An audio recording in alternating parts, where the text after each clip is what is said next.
कैसे बड़ा सज बज बैठी हो। का बताई हूँ सुना। सुनावा।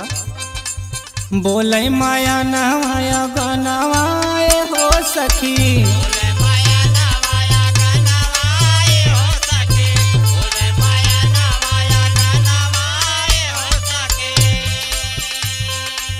बोले माया नवाया गनवाए हो सखी, बोले माया नवाया गनवाए हो सखी, लागे कि आई है मोर सजनवाए हो सखी।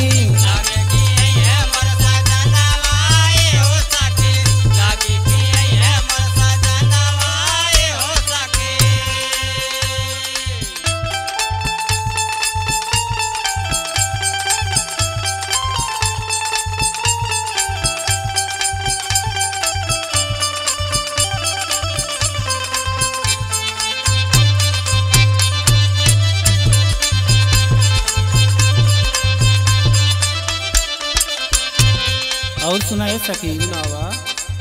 लाली ओठ लाली देहनी आँखी में कजरवा,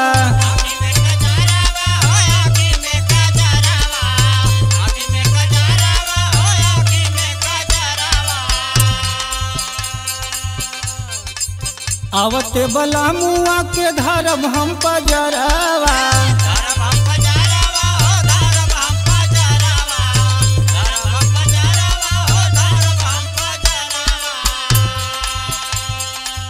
लाली ओठ लाली देहनी आँखी में कजरवा, आवते बला मुआ के धरब हम पजरवा, सेजिया पे खाना की कंगनवाए हो सखी, सेजिया पे खाना की कंगनवाए हो सखी, आवता रे मोर सजनवाए हो सखी।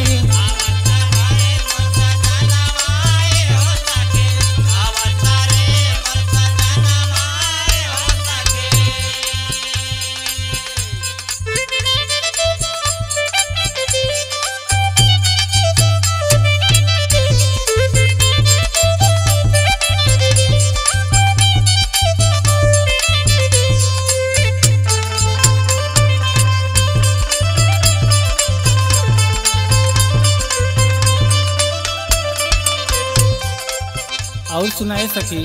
सुनावा। आज सखी जिया हमर फूले न समाए हो,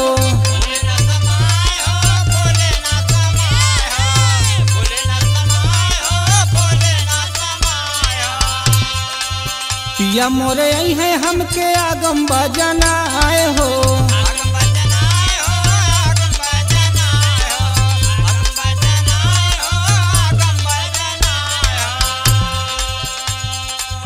आज सखी जिया हमर फूले न समाए हो, पिया मोर आई है हमका आगम बजनाए हो, बस राहुल रोहित में परनवाए हो सखी, बस राहुल रोहित में परनवाए हो सखी, लागे कि आई है मोर सजनवाए हो सखी।